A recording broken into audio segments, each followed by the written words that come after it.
안녕하세요. 저는 재혼한 지 1년 조금 넘은 40대 주부입니다. 저는 지금 드라마보다 더 드라마 같은 상황 속에서 하루하루를 살고 있습니다. 부디 제 얘기를 들어보시고 제가 어떻게 하면 좋을지 조언 부탁드립니다.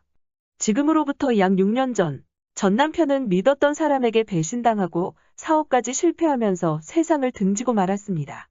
10살 배기 아들을 홀로 키우며 악착같이 살았어요. 아들 학교 보내놓고 건물 청소하고 아들 재워놓고 식당 가서 설거지하고 그렇게 돈만 벌며 살았어요. 그러던 중 지금의 남편과 만나게 되었습니다. 제가 일하던 건물 2층에 쌀국수 가게가 있었는데 남편은 그 가게 사장이었지요. 처음에는 눈인사만 하던 사이였는데 어느 순간 조금씩 대화도 하게 되더라고요. 재혼인 저와는 달리 남편은 초혼이었기 때문에 남편 쪽 반대가 매우 심했어요. 특히 남편의 아버지께서는 저를 보려고도 하지 않으셨죠.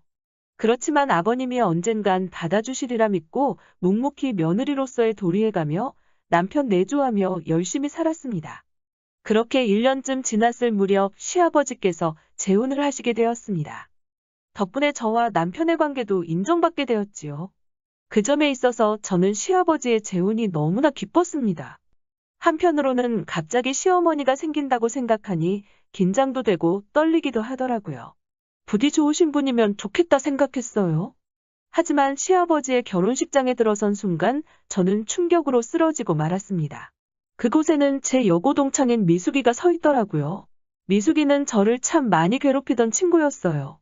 지금 뉴스나 신문에 나오는 학교 폭력에 비교하면 그 당시의 괴롭힘은 장난이라고 볼 수도 있겠지만 전 그 당시에 하루하루가 너무 괴로웠거든요. 매번 저더러 못생겼다, 뚱뚱하다라는 지적은 물론이고 걸핏하면 제 교복과 교과서에 낙서를 하고 제 책가방을 숨겨놓고 한 번은 집에 가야 하는데 제 신발을 학교 뒷산에다 숨겨놓아서 교복에 양말만 신고 심리기를 걸은 적도 있었네요. 또 제가 다른 학교 남자들과 밖에서 술을 마시고 다닌다, 담배를 핀다는 등 말도 안 되는 소문을 내던 친구들, 그중 가장 심했던 친구가 바로 미숙이에요. 그런데 그 미숙이가 제 시어머니가 된다는 걸 안 순간 전 혈압이 빡 오르면서 그대로 기절하다시피 쓰러진 거죠. 차마 시아버지에겐 이야기하지 못하고 남편에게만 조심스럽게 이 일을 털어놓았는데 남편은 어쩔 수 없지 않냐고 하더라고요. 맞는 말이죠. 이제서야 어렵게 인정받았는데 이렇게 틀어지게 할 수는 없는 노릇 아니겠어요? 그때부터 저는 어쩔 수 없이 미숙이를 시어머니로서 대접해주기 시작했어요. 그로부터 몇 달 뒤 불의의 사고로 시아버지께서는 병원에 입원을 하시게 되었고 집에는 저랑 미숙이만 남는 경우가 허다했어요. 단둘이 있는데도 미숙이는 저를 마치 하녀 부리듯 하더라고요. 물 떠와라, 이거 정리해라, 왜 이렇게 살림을 못하냐, 밥해라, 반찬해라, 심지어 저한테 자기 속옷 빨래까지 시키더라고요. 꼭 손으로 빨라고 하면서요. 한 번은 자기 친구들을 불러서 집들이를 한번 해야겠다더니 세상에 여고 동창들을 집으로 초대한 거 아니겠어요? 그것까지는 괜찮아요. 미숙이 친구가 제 친구이기도 하니까요. 그런데 다 같이 앉아서 이야기를 나누고 있는데 갑자기 미숙이가 저더러 우리 며느라기는 가서 커피도 내오고 과일도 내와야 하지 않겠니? 라고 말하는 거예요. 그러면서 집안 교육이 엉망이라니까 호호호 이러고 앉아있더라고요. 놀러온 친구들은 저와 미숙이를 번갈아 보며 어느 장단에 맞춰야 할지 몰라 어려워하고 있고 저는 어이가 없고 서러워서 그 자리에 있기도 싫고 그래도 저한테만 그런다면 괜찮은데 제 남편에게도 이제 자기 아들이나 마찬가지라며 하대를 하더라고요. 남편이 퇴근하고 집에 와서 인사가 조금이라도 늦으면 자기가 새어머니라고 저렇게 무시하는 거라며 대성통곡을 하고 제 아들에게도 예를 들어 밥을 먹다가 뭐라도 조금 흘리면 애가 저렇게 자기 엄마 닮아서 칠칠치가 못한 것 같다고 구박을 하고 심지어 애한테 너네 엄마가 둘째 나오면 넌 찬밥 신세다 그거 아니? 이런 소리를 하더라고요. 듣다 저는 결국 미숙이한테 시어머니 그래 넌 뭐가 그렇게 당당하니? 너 돈 보고 우리 시아버지랑 결혼했지? 그리고 소리를 치자 미숙이는 그래 맞아 당연한 거 아니니? 나이가 25살이나 차이가 나는데? 라고 하는 거예요. 어떻게 돈 보고 결혼했다는 소리를 저렇게 당당하게 할 수 있는지 정말 구역질이 날 정도로 싫더라고요. 저는 어떻게든 미숙이의 약점을 손에 쥐어야겠다는 생각이 들었어요. 이대로 가다간 내 가정이 또 한 번 깨질 수 있겠다는 두려움도 느꼈고요. 동창 중 미숙이랑 친했던 친구 옥례를 만나 거하게 밥을 사주며 살살 대화를 유도했어요. 옥례가 말하기를 미숙이가 원래 같이 살던 남자가 있었다며, 그런데 어디서 돈 많은 영감을 물었다더니 갑자기 그렇게 그 남자 집에서 나와서 연락이 끊겼었지라고 얘기해 주더라고요. 한동안 소식이 없던 미숙이 소식을 전해온 건 시아버지의 재혼식이 있던 날이었다고요.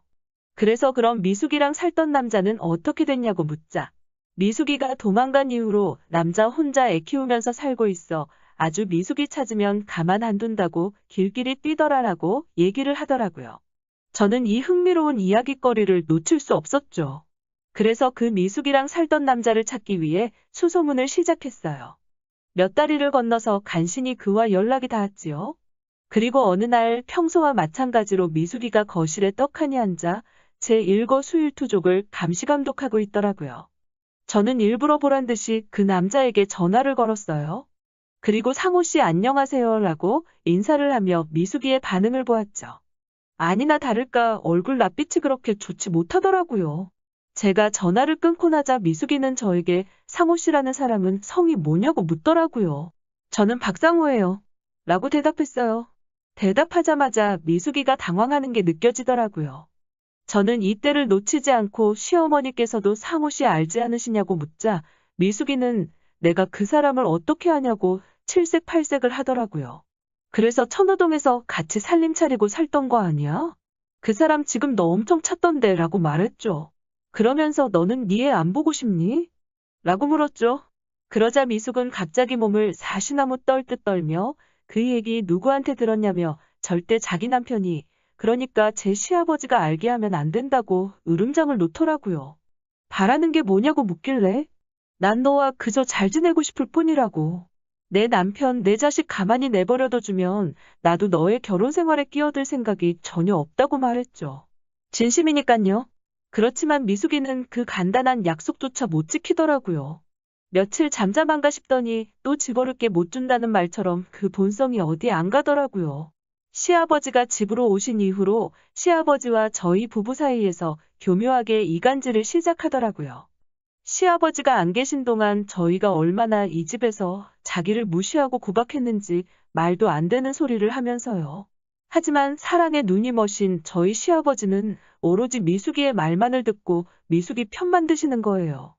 저한테도 아무리 니들끼리 친구여도 네 시어머니니까 어머니 하고 부르라고 하시는데 그게 말처럼 쉽나요?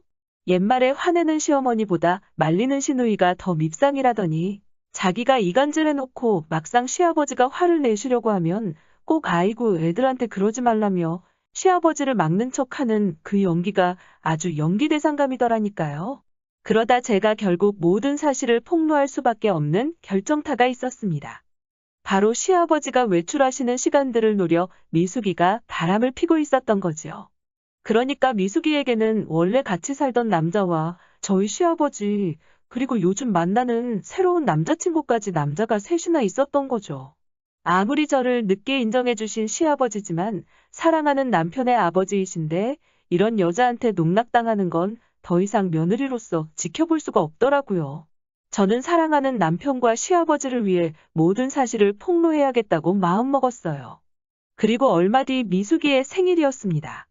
미숙이는 생일 일주일 전부터 제 귀에 딱지가 앉을 만큼 자기가 뭘 먹고 싶은지, 선물로 뭘 받고 싶은지 떠들고 다니더라고요.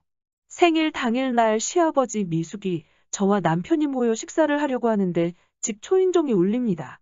누구세요? 하고 나가보니 웬 건달 같은 남자와 10살 정도 된 남자아이가 서 있더라고요. 제가 나가서 안 들어오자 미숙이가 거기서 뭐해? 이러고 부엌에서 현관 쪽으로 오는데 갑자기 그 꼬마 아이가 미숙이를 보더니 엄마 그동안 어디 갔었어? 라며 눈이 동그래져서 묻고 갑자기 눈물을 터뜨립니다.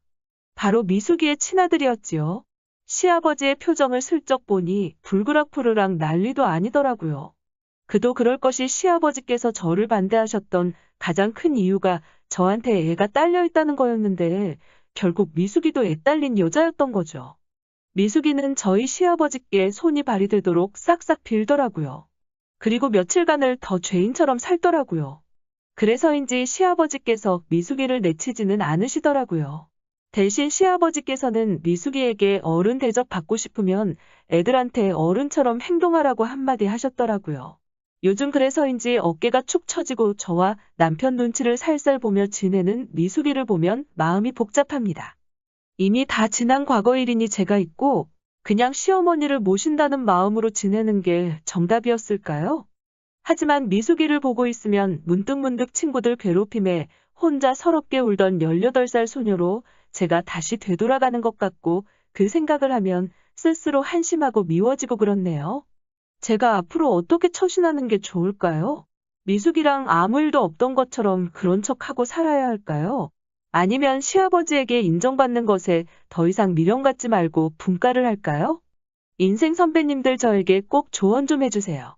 들어주셔서 정말로 감사합니다. 긴 이야기 들어주셔서 감사합니다. 오늘의 사연은 여기까지입니다.